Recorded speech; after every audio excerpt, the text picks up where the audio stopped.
Portland, Oregon is a weird city, and most of the people living here will tell you that. Hell, the most popular bumper sticker is one that literally says, "Keep Portland weird." I recently found out, though, that the city may be a little too weird for my liking. There are a set of tunnels which run beneath the streets of Portland known as the Shanghai Tunnels. These tunnels were once used by bootleggers in the Prohibition era to secretly transport alcohol to illegal bars known as speakeasies. That was a dark and probably boring time in an unusually sober portion of American history, but the origin of the tunnels is even darker. They were originally created in the early 1800s so that merchants and sailors could offload their goods without disrupting city commerce. However, there was another much more sinister usage. It's still debated by historians now, but supposedly it was also used to transport Chinese immigrants into an indentured servitude within the city. That's where the name Shanghai Tunnels originated, and also where the term Shanghai originally came from. Of course, throughout the years, these tunnels have garnered a bit of urban legend status. I've heard people say they've gone in there and were chased out by some malevolent specter within. Others have said that there is some mutant cryptid that dwells there, apparently looking like a mix between a crocodile and a giant mole or something. I never believed these claims. Most of the tunnels have since fallen into disrepair, or flooded out from the Willamette River, which runs alongside them. There are some tours that you can schedule to see portions of it, but they are very limited. Most of them are now off limits, but that hasn't stopped some people. Some people in this case was me and two of my good friends who thought it would be a good idea to go down there. I know this guy named Hector. He's a vagrant, uses a lot of drugs, and lives homeless in downtown Portland. I first met Hector years ago when I was at a job site down there. He looked pretty miserable in the rain, so I thought the least I could do was give him $10. He was incredibly thankful for my donation, and he's remembered me ever since. I've slipped him some cash off and on for years now, and last week I was down there for work again. I saw Hector there, gave him a few bucks, and he and I got to talking. He's an eccentric fellow, a few screws loose for sure, but he has a lot of stories to tell. Most of them involve some kind of conspiracy, like the lizard people that he says run the government from secret bases underneath Antarctica. I like Hector, but I never really bought into any of his stories as more than fiction. That day, though, I ended up mentioning the Shanghai Tunnels. Hector seemed to go stiff as I uttered the name. "I don't go near that place, man." I could see the nervousness in his wide-eyed stare as he said it. "Why? They're all closed down now, aren't they?" I asked. Hector took a quick glance down the block and shook his head. "No, not all of them." His behavior really caught me off guard, as I'd never seen him act so reserved or look so nervous. If anything, it was usually hard to get him to stop talking. "What do you mean? What's down there?" Hector took another look around and ran a hand through his dreadlocks as he sighed. "You didn't hear this from me, all right?" I nodded, and Hector took a deep breath. "I know a guy who got in. There's a spot on the eastern end where you can still access them. Not many people know about it, but the streets know all the secrets. I don't know what that dude saw down there, but it scared him senseless. I saw him afterward and he was a wreck. He's always been a bit strange, but after he went down there, he was never the same." I eyed Hector skeptically, but I got no sense of him lying. Dude was found about a week later in a dumpster. He had a gunshot wound to his head. They say he did it himself, but Hector scoffed and shook his head again, as if he didn't believe that explanation. I apologized for the loss of his friend, and tried asking more about it, but Hector wouldn't answer. It may have been a bit insensitive of me, but my curiosity had suddenly been piqued. Hector didn't say much more about his late friend, or what he suspected was responsible, but he did tell me how to get in. I bid Hector farewell soon after, and felt the tunnels linger on my mind for the rest of the day. Like I said, I had never bought into the superstitions about them, but Hector's story and demeanor as he told it had me incredibly curious. A couple days later, me and my two friends got together for some drinks. We started talking and getting sloshed, and eventually the topic of the tunnels arose. I told them that someone told me about a secret entrance to get inside. They weren't buying it, so I, in my slightly inebriated and overconfident state, suggested we go see for ourselves. My two friends, Chris and Devin, are very much the adventurous type. They've been on urban exploration trips in abandoned locales many times before, and are generally the types that are up for just about anything. As soon as I had spoken my challenge to them, they jumped all over it. Next thing I know, we were on our way down to the location. It was late at night, and we had packed all the gear we thought we would need. Devin drove as I sat in the front passenger seat and gave him directions. Half an hour later, and we pulled into this run-down lot in eastern Portland. The place looked abandoned, some old warehouse that had sat unused for quite a while. Its architecture looked quite old, and that was a good sign for us. The tunnels connect to dozens of old buildings in the area. Many older hotels, markets, and even some homes have entrances in the basements to gain access to the tunnels. Like I said earlier, most have been sealed up by this point, but apparently not all of them. I felt a cold chill creep down my spine as Chris and Devin strapped on their equipment. I knew being there was a bad idea, even without seeing the foreboding building and plethora of trespassing signs. Yet despite that, I was determined to see the elusive tunnels for myself. We hopped the fence and made our way through the lot and towards the chained-up door. Luckily, it was mostly for optics, and we were able to slide right between it and the rusted metal door. Once inside, I felt a blanket of dust fall around us. Chris shined his flashlight around, illuminating several empty corridors.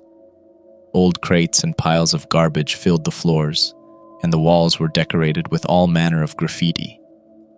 The two of them didn't so much as hesitate, and quickly moved through the forsaken building to try and find the entrance. I did my best to recall Hector's instructions, and within a couple minutes we found the stairs that led to the basement. Chris went first, with Devin following behind and me bringing up the rear. The basement was in an even more abysmal condition than the ground floor. It was mostly clear of trash, but the walls were all but completely covered in all sorts of strange graffiti. Most of it was the usual gang signs and praises of Satan and whatnot, but there was one image that seemed to stand out. It looked like a butterfly, painted black with splotches of blue within it. It must have been scrawled on at least a dozen different places. After wandering around for a few minutes, Devin called out to us from the side.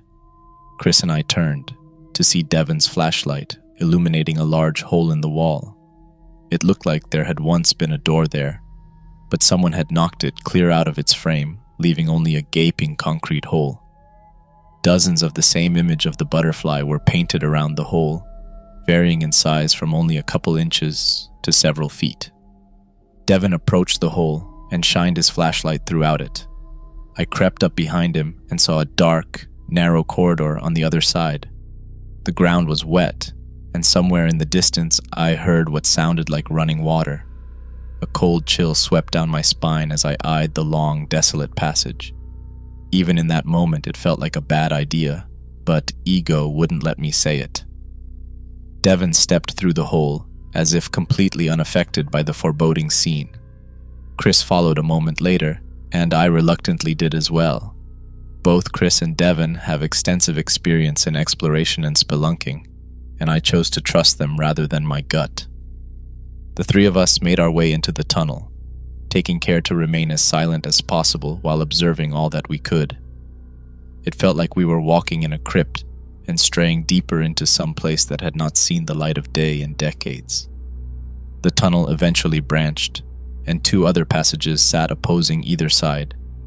One was partially caved in with rubble and wood splinters, while the other two remained mostly intact. We were about to venture down the left-hand passage when Chris called out, "Hey, look at this." I turned and saw Chris waving us toward the collapsed tunnel. He was knelt beside it, shining his flashlight onto the pile. Something shimmered within it. Chris put his hand in as the two of us approached and pulled up a small metallic chain with a heart-shaped locket. It was quite rusted, but there appeared to be a word engraved upon it. Desiree. Chris read the name and looked back to us. Wonder where she went. A small grin crept across his face, but neither of us responded. He got back to his feet, and the three of us pushed onward. A couple minutes later, as we were walking down another separate concrete hallway, when Devin suddenly paused. He held up a hand, motioning us to freeze and be silent. We stayed put for several seconds, but I didn't hear anything. "What is it?" Chris finally asked in a whisper. Devin remained silent a couple more seconds, then shook his head slowly. "Nothing, I guess." I saw a brief look of concern flash across his face, but I said nothing. By that point, we had traveled pretty deep into the tunnels, and I was desperately wanting to turn back. I didn't, though. I refused to be the one to back out first, as I knew neither Chris or Devin would ever have let me live it down. We pushed on, around another corner, and into a wide-open chamber. A few rats scurried away as we entered, and the sounds of flowing water had grown louder. Around the room there were old garments of clothing scattered about. They were filthy and looked as though they had been there a very long time. The three of us spread out in the room and began to inspect the area. I saw old jeans, a couple pairs of shoes, and other random articles of clothing. The place smelled terrible too, like mildew and sewage. I was finally about to suggest we head back when something on the wall caught my attention. Another drawing of a butterfly. I felt my heart sort of recoil in my chest as I beheld the uncanny depiction. I can't even fully explain why, but something about it was almost haunting to me. Maybe it was just the environment that did it, but I could have sworn I recognized that image from somewhere. "I don't think we should be here," Devin suddenly spoke in a whisper. I turned back and saw him facing away from me a couple yards away. Chris looked back from the other side, and he and I exchanged a confused look. Chris then chuckled. "Too spooky for you, huh?" Chris asked. Devin didn't reply, he just lifted a hand and pointed to something in front of him. My heart began to pump furiously, and I quickly walked over to Devin's side. That's when I saw it. On the ground where Devin was pointing was a random assortment of what I initially thought were smooth, slender rocks. It took me only a second to recognize what they actually were. Bones. A large pile of bones. Chris saw it too, but he just scoffed.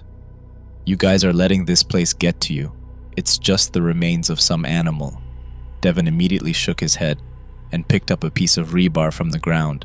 He then began to prod the pile until one unique piece of bone fluttered out. There was no question anymore, as the small curved bone was unmistakably the lower jawbone of a human. Chris didn't have an answer for that. None of us did, and we just stood there in a stunned silence for a moment. I swear it became so quiet I could hear my blood pumping through my veins. I then realized how vast that pile of bones truly was, and knew it was way too large to belong only to a single person. Suddenly there was a loud bang that reverberated through the cavern. It sounded like a metal door slamming hard against its frame. The sudden calamity caused me to jump, and the three of us stepped back to gaze down the tunnel where the noise had originated. In the distance I began to hear the ever so slight sound of footsteps, wet and flapping against wet, squalid ground. They were coming towards us. "Let's get the hell out of here," Chris suddenly spoke. We turned to do just that, but Devin continued to stare. The footsteps then suddenly halted, down the labyrinthian corridor ahead of us. A vague silhouette suddenly emerged in the shadows. I almost thought it was just my mind playing tricks on me, until it moved. In a split second, we lost all sense of rationale and composure, and the three of us panicked and lurched into a sprint. All our thoughts of exploration vanished immediately as our minds flooded with adrenaline and terror. I ran as fast and as frantic as I ever have in my life. We rounded the corner to retrace our steps back out, using only our measly flashlights to guide our way.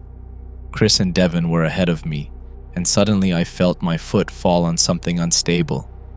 I felt my ankle twist and give out beneath me with a painful crack, before plummeting hard into the wet ground. My phone fell from my hand, landing so hard that I heard it shatter on impact. Chris and Devin didn't hesitate, and within seconds I watched their lights disappear down the corridor. I screamed out for them, but they must have not heard me. As my only source of light had broken, I found myself alone in the dark, but not as alone as I would have liked. I tried hauling myself to my feet, hoping the adrenaline would be enough to overcome the searing pain in my mangled ankle, but it wasn't. My jaw clamped down hard, and I fell back to the ground with a whimper. I was about to try again, driven by the terror I felt, when I heard a rock scamper across the ground somewhere behind me. I froze, and felt my hands trembling beneath me.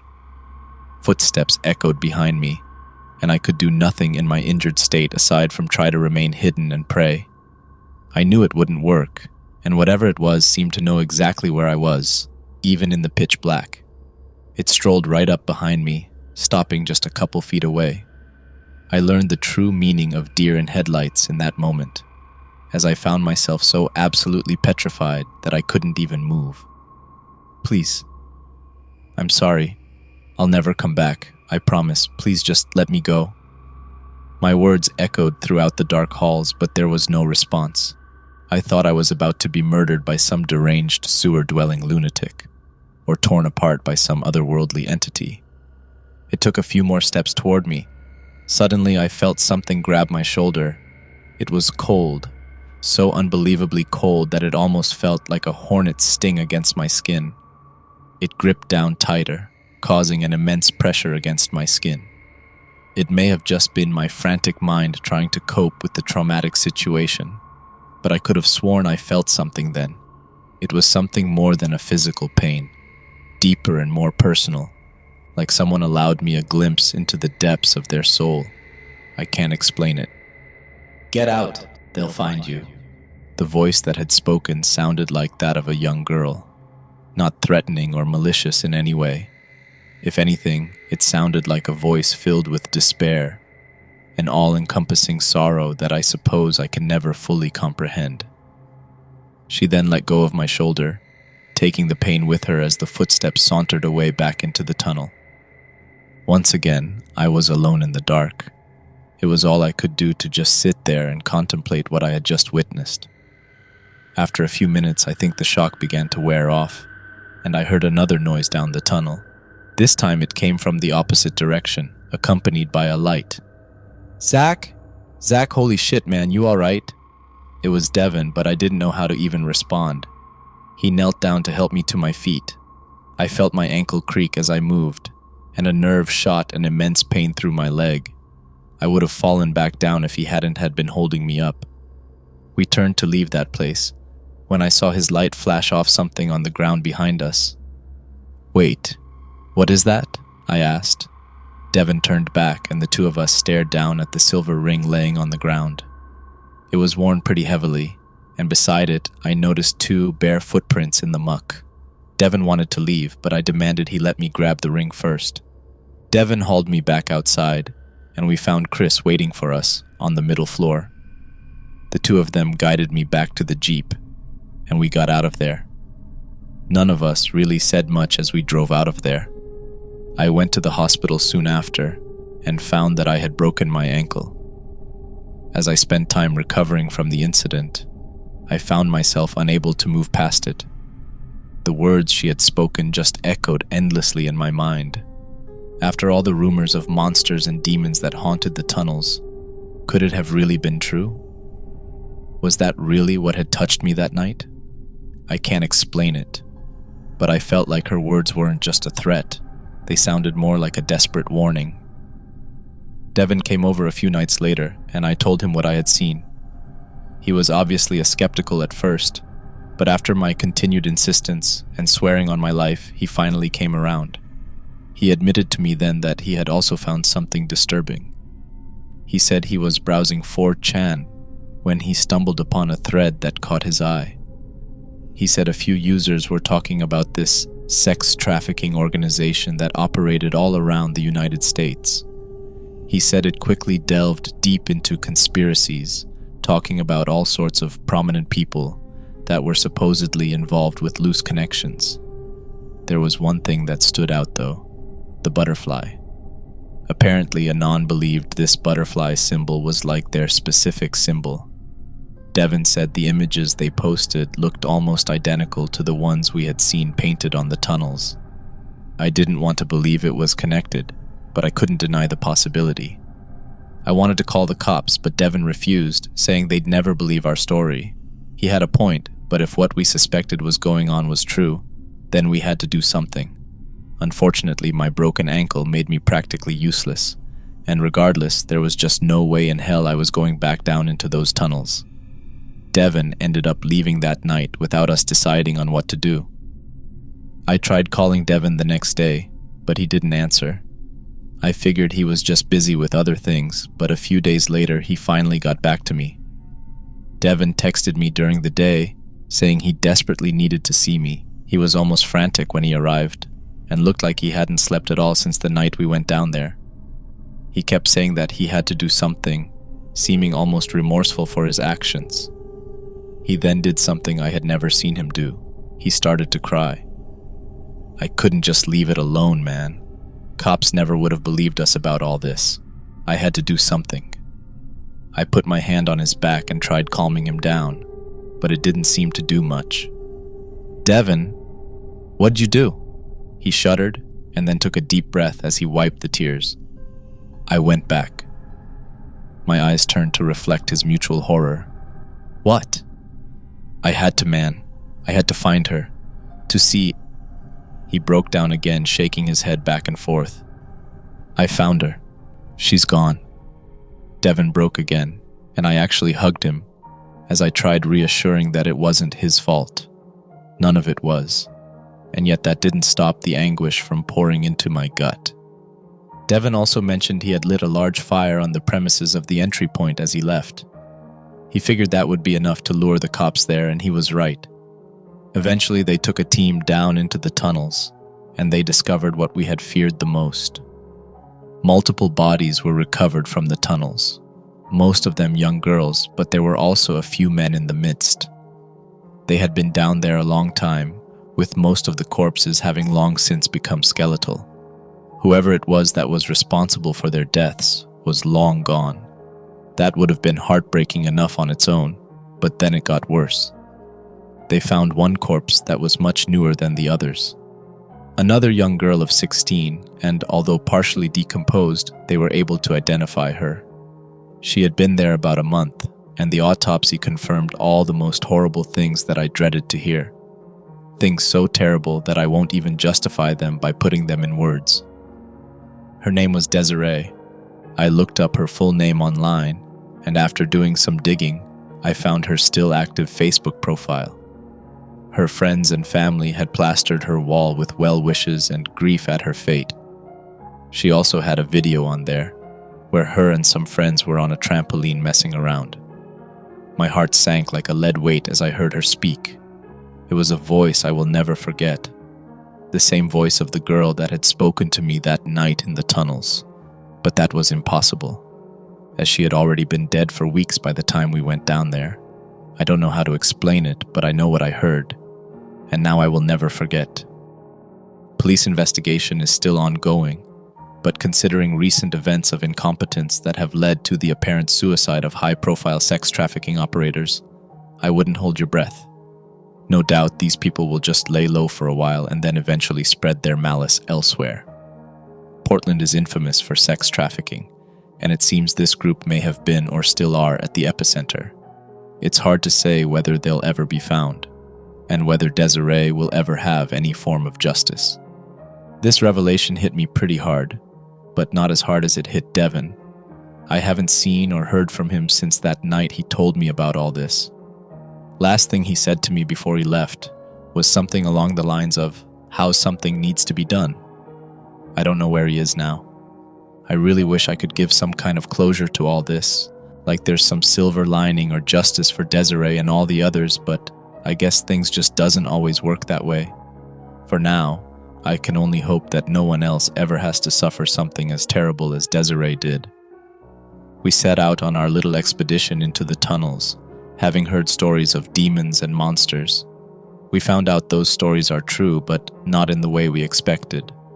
I know it sounds cliché, but it really is people that are the real demons, and it always has been.